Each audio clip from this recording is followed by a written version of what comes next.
Welcome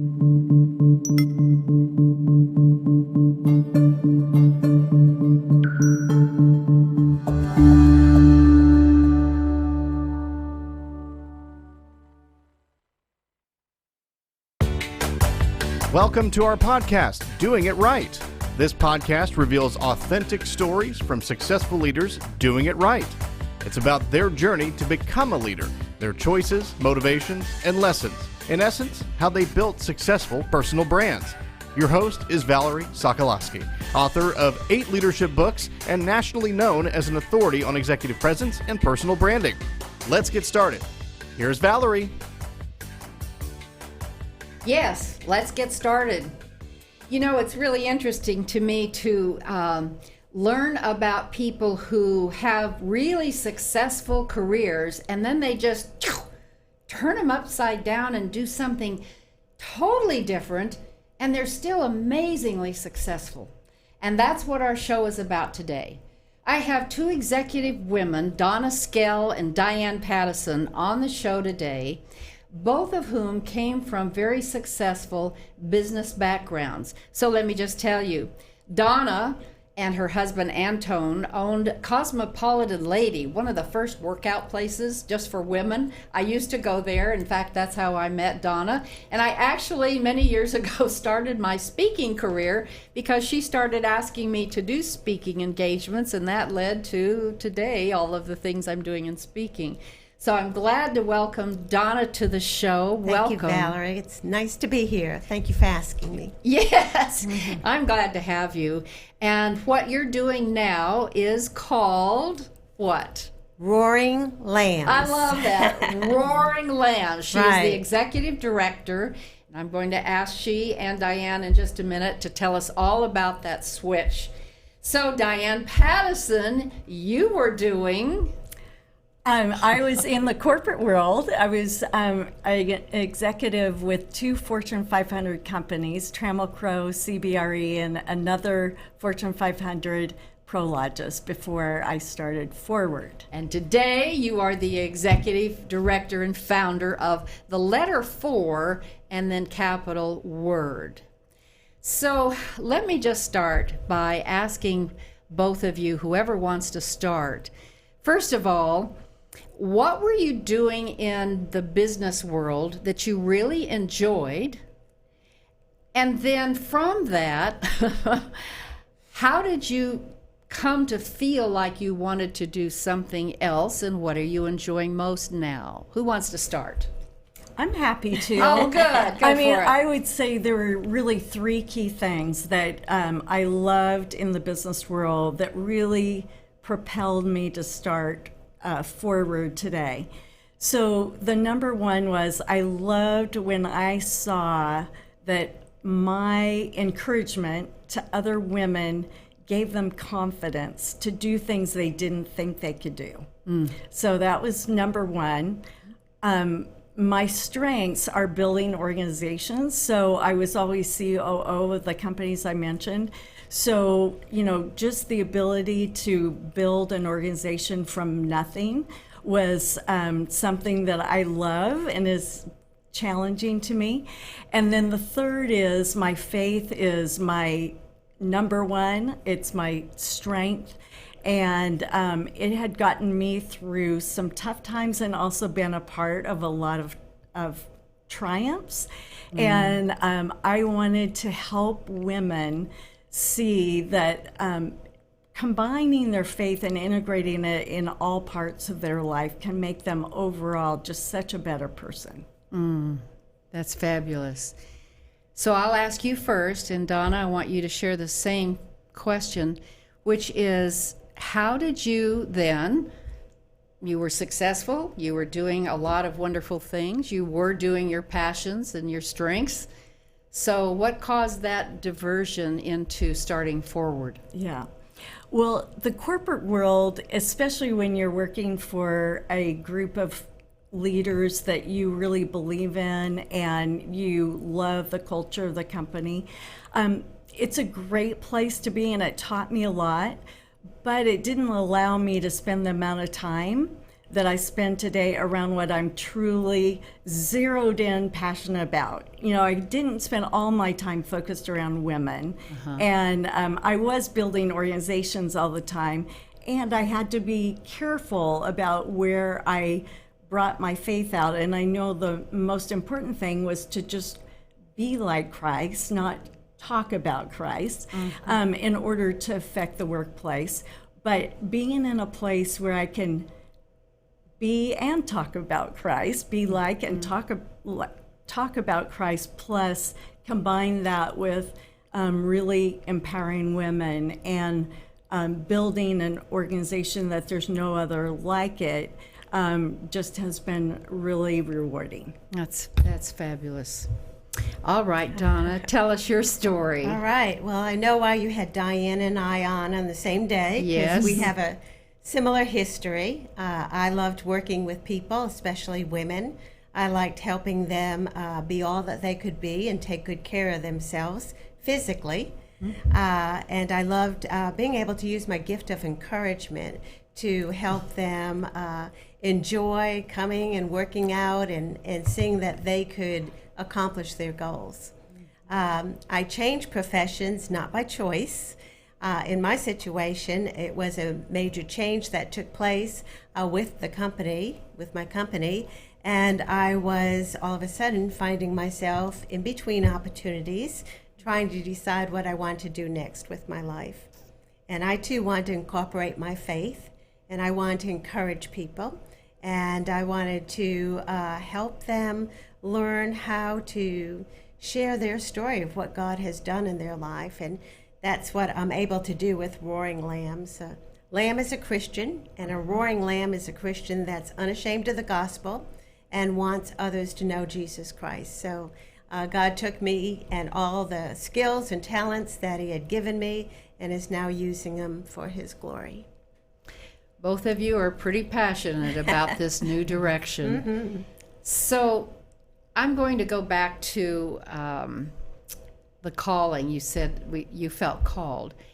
There have been times in my life where I have felt a really strong urge, a nudge. That's what I would interpret, but certainly there must be more to it when it is so strong that you take such a new path that is and still is, I'm sure, really challenging. So, Donna, you were between positions. Yes. So how did you get to Roaring Lambs? Well, I had been part of it since it started. Okay. It started as a Bible study, and I happened to be in that Bible study since the day it started. But, I used to work for someone, and one of his favorite lines was, "If it's to be, it's up to me." And I just took that as truth.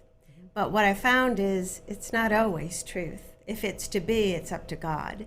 And God led me to take this position with Roaring Lambs, and he really allowed all the pieces to fall in place. I didn't make it happen. It just happened, and that's how I knew it was of God. I didn't go out and seek it, but all the pieces seemed to fall into place in his perfect timing, and that's how I knew I was called there. That makes perfect sense. When things are, when we're little gerbils and we're just, we're running on that track, and after all, we're all three, many of us listening are type A's that are going to make things happen. We're going to figure it out. And when it's right, when it's doing it right, don't you find that it just is a lot smoother, right? So I would ask you the same question. How did you just know it was your purpose, your depth of purpose? Yeah. Well, my life was interrupted. I had worked for Trammell Crow, who got purchased by CBRE, and I was on the executive teams of both. Loved the people I worked for in both those organizations, still dear friends to this day. But one of my classmates from Harvard Business School came to me and offered me 3 times what I was making. And at the time, I thought I had this passion about something about women and faith and the workplace. And so I thought, you know what? I just need to go for it because, if this doesn't work out, I can move on to what I'm really passionate about. And what my brother said to me, I went to work in June of 2008, and we all know what happened in the fall of 2008. And I had structured my contract so that I would not be away from Dallas, Texas, where my family was, except one night a week.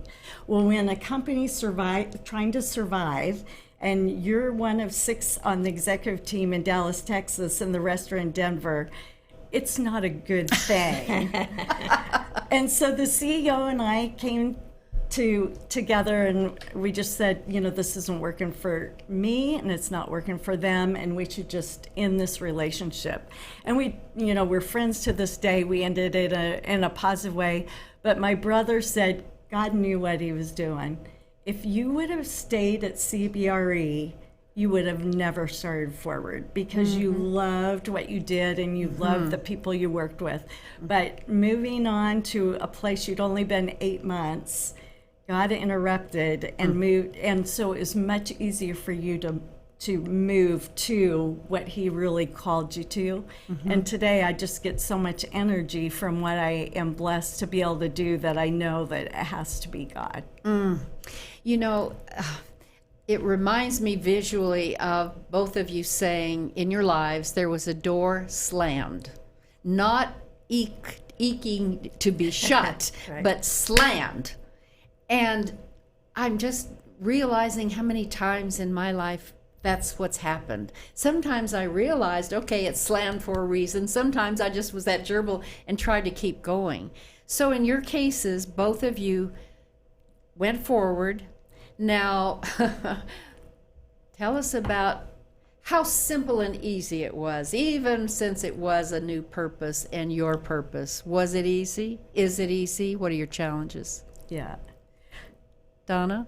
Well, I wouldn't say it's easy, but it's exciting because God's good and He provides all the solutions to any of the problems we need. We just have to wait on Him and watch for His hand at work in it. I think some of the challenges are finding leadership, finding the right people to do the right jobs, and hoping that they're already equipped to do the tasks that you want them to do. People's always the biggest challenge, I People think. issues. Okay. What would you say, Diane? Yeah, it's funny. When I speak, people ask me, what was the difference from the corporate world to the not-for-profit world? Well, I'm very practical. So I say things like, I didn't have an executive assistant anymore. I mean, Teresa was just my teammate. She was amazing. I didn't have the technical people that would come to my desk and say, oh, just let me take care of it. And they handed it back to me 5 minutes later, whereas now I have to figure it out. And, it's things like that. And then the other part of a not-for-profit versus a corporate is if you're profitable corporately, people will give you more budget or they'll invest more in your company. When you're running a not-for-profit, and we serve 160,000 women now, just 8 years later.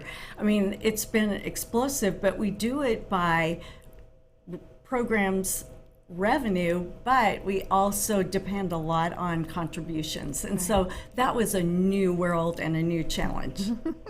Well, just so that everyone is clear about exactly what the two of your organizations do, in case they want to look them up later, and we'll put the website up for you at the end. Keep going on that, Diane. So what exactly is Forward, and what do you do? Yeah. And you can find us at www.4wordwomen.org. So Forward's vision is to build a global community of Christian women in the workplace. Why? So we can help them reach their God-given potential with confidence. And we do it 3 ways. We do it through our digital community, which we have 160,000, our local groups, which usually meet monthly, and we're in 26 cities. And then we have a mentor program that we've had over 500 pairs graduate from, of which you've been a mentor, and I'm grateful for that, Valerie. Thank you. So it's just amazing to see what God has done with this ministry. I would have never thought we'd be serving 160,000 in 2019. Right. So you're national, you've got that much of a growth, which obviously says you are doing it right. What about you? Explain what this 40-year-old organization called Roaring Lambs does today. Right. It started just as a Bible study, as I mentioned earlier, but now we are all about helping Christians amplify their faith, being able to confidently and effectively share what God's done in their life so that others can come and know Jesus Christ. We have a wonderful workshop that we teach that helps you look at your life from the 30,000-foot view and find those places in your life where God was most active, so you can share an experience that you've had and how you've seen God's hand at work in your life. We have a radio show where we give people the opportunity to share their testimony with the world. What's it called? It's called A Time to Dream. Okay, A Time to Dream. Time to Dream, and we help people hear real life stories of how people came to Christ and the difference that He makes in their life. And then we have books. We've taken the testimonies that we've had and we've put them into books. We're on our 5th volume. We have 4 volumes of stories of roaring faith, and they're real stories of people that have come to Christ and share the difference He makes in their life. Are these on Amazon? They Donna? are. They're on Amazon, and they're also on our site at roaringlambs.org. Okay, I'm Yeah. going to hold it up so people can see it. And you have, let's look at your books too, Diane. Well, when we launched Forward, and I was really blessed to have Bob Buford, who many of you might know, who's now deceased, but Bob really said, if you're going to start this ministry, you really need to write a book as a foundation. And I always say, because I said to Bob, that will be a miracle, because I hate to write. But Bob helped me with that. And so Work, Love, Pray came out as we launched, which is really a story of my life plus 16 other women, so you can really learn from mistakes we made or things that we actually maybe made good decisions. And then the second one, which came out in 2018, is my favorite. It's a devotional for women in the workplace that 100 women in the workplace, from Mrs. Bush's chief of staff to a Fortune 500 CEO, Cheryl Batchelder, to a woman that felt called to be a nanny after she graduated from college. So it's got devotionals by 100 different women that make up a year in it. 2 really good books. Mm-hmm. What would either of you ask the other? Have you thought about asking, when I get with peers, I'll say, well, what's going on with you? Well, how's your business? Well, tell me about this. Yeah. Is there a question you would ask each other or have? We were with each other before we came to see you today because we're friends. And I just love hearing Donna shared her story and shared what was going on with Roaring Lambs. I think a lot of times when we just listen to each other's stories, well, she just taught me some things about venues, actually, for galas. So you always learn when you listen to stories. What about you? I would say my biggest question to anybody who's running a nonprofit is, how do you find new donors? New clients? It's always... Yeah. To me, that's the hardest. We don't have a person designated as donor development. And so a lot of times that just falls on either me or just praying a lot. But finding folks that can get excited about your ministry and then, because it is nonprofit, help financially. Okay. So you had some good sharing time this did. morning. When I'm with people and I'm asking them about their business and their career and how they're doing, I always want to know about the who. And I know that's very much about what you do too, the who you are. So for young people today who are emerging leaders, men and women both, who are out there and they're excited and they're remember our days, right? When we didn't know what we didn't know, and that gave us a lot of confidence because we just plowed forward and we made things happen. What are you seeing as trends, good or bad, in young people today as they are seeking their purpose? Well, I would recommend that they find a good mentor. And Diane can probably help them with that. But young people need to be mentored. They need to find out from people that have been there, done that, what works and what doesn't work. And so I think finding a great mentor is a key for a young person. That's really good advice, and I think most of us realize that's important. I'll add one thing to that is through my life, I have found mentors. I won't say that word. I will say people who have given me advice, and boy, do you have to listen to the right voices. So I'll tag on to say, be sure it's a mentor that's coming from the same place and can give wisdom, not just opinions. Right. What would you say, Diane? Well, I thank Donna for saying mentors, because that's where we see life changes is through our mentor program. And I think to tag on to that, and Valerie, I loved what you added, because our mentor program is faith-based for professional women, all of our mentors come from that perspective. But I also shared our kickoff call with all of our mentees that not only should they look for mentors, but also sponsors, and people that they get very close to that will be willing to put themselves on the line for you. And I know there were executives at Trammell Crow that had to have, around the table, said, I think Diane Paddison's the right person for this role, because they were willing to take a risk in a very male-dominated industry. So having sponsors, and then, of course, your network is critical. Network is critical. Everyone should be on LinkedIn for sure, with the right bio and a good picture. That's one thing too. All right, so things sound great. Both of you and all of us have challenges personally. So I would just ask either of you to be vulnerable and share with us, what are some of the crappy things that have happened to you, or challenges that you have to deal with? Who wants to start? Oh, that's a tough one, because Where to start, right? well, I'm in a good place right now, and so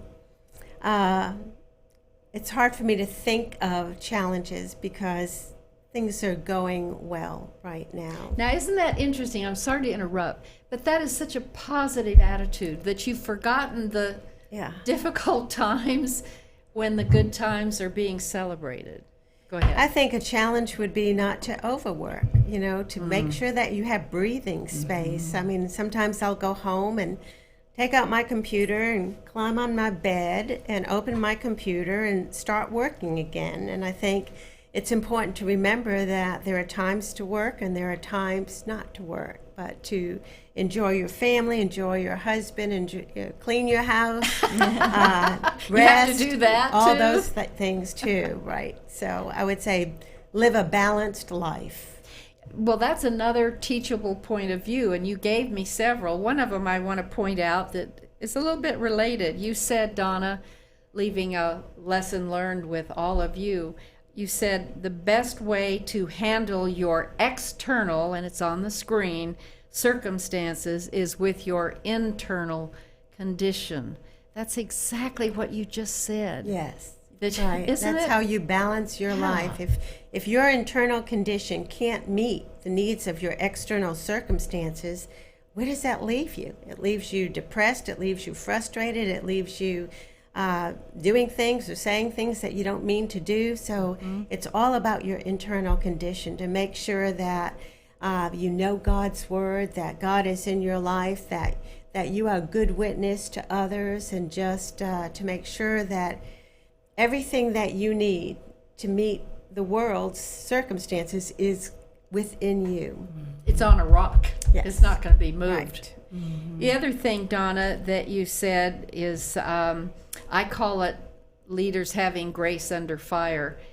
But your teachable point of view was very specific on that. You said someone is always watching. Yes. And I bet you can talk to this with your challenges.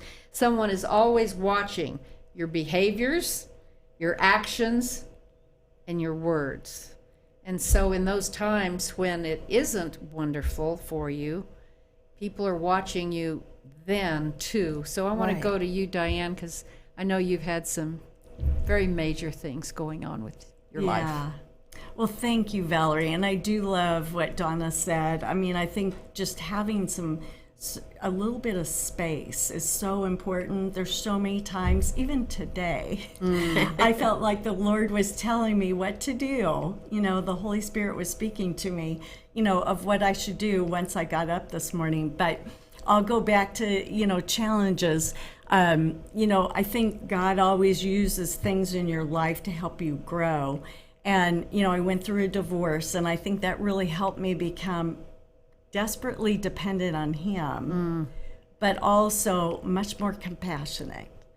You know, my son, my oldest son, made some really bad choices for 4 years. And, you know, he's very open and allows me to share the story around, you know, choices around drugs, sex, and alcohol. And fortunately, you know, my prodigal came back 4 years later, and, you know, now he can really help other kids, you know, and when I share that story, I always have moms that say, "You've given me hope. I've got a son or I've got a daughter that's going through this." And, you know, the fact that your son became a youth pastor, you know, now he's married with an amazing wife, and he's got my first grandbaby. I mean, you know, to give him that hope. And then last of all, as you know, Valerie, I have a daughter, Annie, who is my inspiration. She's had a really tough 6 years with her nerve pain and some other issues. And I just, every day I think about, you know, Lord, you are her strength. And she is such an inspiration to me because of the way she deals with each day as it comes. And you know, those of you who are watching on YouTube, you see this beautiful woman, you see both these beautiful women. You would never think anything has been devastating in their life. And you are living with little Annie that I've met. Annie, I know you're listening, so this is for you. When I met you, and each and every time I see you, which isn't that often, you almost have a halo around you. She is living with incredible pain every day. But you talk about somebody saying, "Well, I've lost my mojo. I just don't know how to get back up." Well, I'll just point them to Annie, and I bet Annie will have some things to say. Yeah. So it's not a life always that's perfect. And you also gave some wonderful lessons learned that I want to share as well. And many of these are very definitely about your previous business as well as now. One of them was how to understand your employees, right? And I loved this. It's one thing to say, "I think I know my employees," but you added specifically, this is your logical mind, use assessments to learn their strengths, and that can help build together a team that leverages those strengths. Yeah. So assessments aren't bad. No. They shouldn't be all to all, but they certainly can give help For sure. in understanding them. Then you said, understand your client. That's pretty important. And don't waste time outside of that focus. Oh, stay focused, in other words. Your last one, charge for your services. Okay, listen up, audience. This is interesting. Coming from a woman of faith, you are saying charge for your services and stick to the pricing. If you don't, people won't value them. Oh, but Diane, I just feel like I I need to give back again and again and again. All right. Yeah. Quick advice. Well, what I would say is if there's somebody that can't afford, there's typically somebody that will sponsor them. But you really do have to set something that ties to the value of the service you're offering, because then people will value it. And don't be afraid to ask. Yeah. Yeah. And Donna, you had one more I don't want to let go. You said there's always enough time to do the things God wants you to do. Right. So many of us struggle with time management and how to do everything, but there is always enough time to do those things that God wants you to do.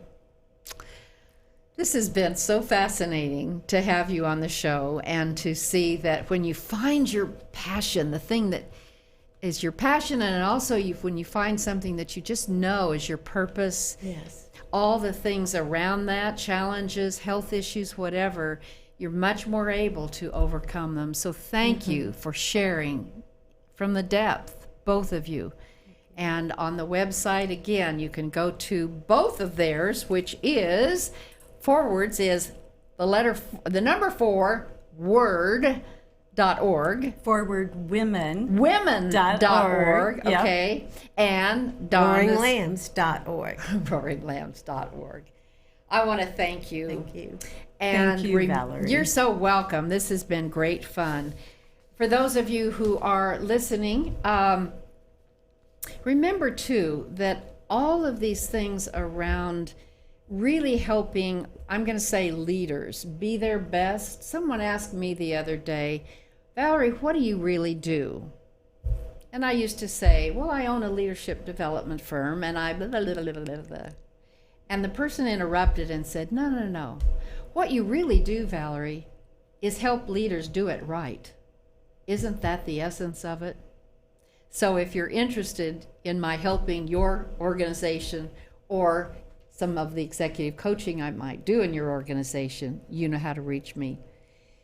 Now, I have a Valerieism for you today, and here it is. Practice your craft, and then practice it again and again and again. You'll never hit the mark without putting in the practice. And very quickly, what I want to say about this is I wrote articles every month for Southwest Airlines magazine for 10 years. And I can't tell you what I learned through that, because for 10 years, every month, the editors were redlining and telling me to edit, and redlining and another edit. I can't tell you what I learned in 10 years, 120 articles. Now I can say, I am a writer. All right, that's it for now. Bye. Thanks for listening. To receive Valerie's voice, free monthly leadership tips, and to learn more about her leadership programs and coaching, visit her website, valerieandcompany.com. Next week, we'll be here again to inspire, engage, and equip you with teachable points of view from successful leaders who have been doing it right. Until then, lead authentically.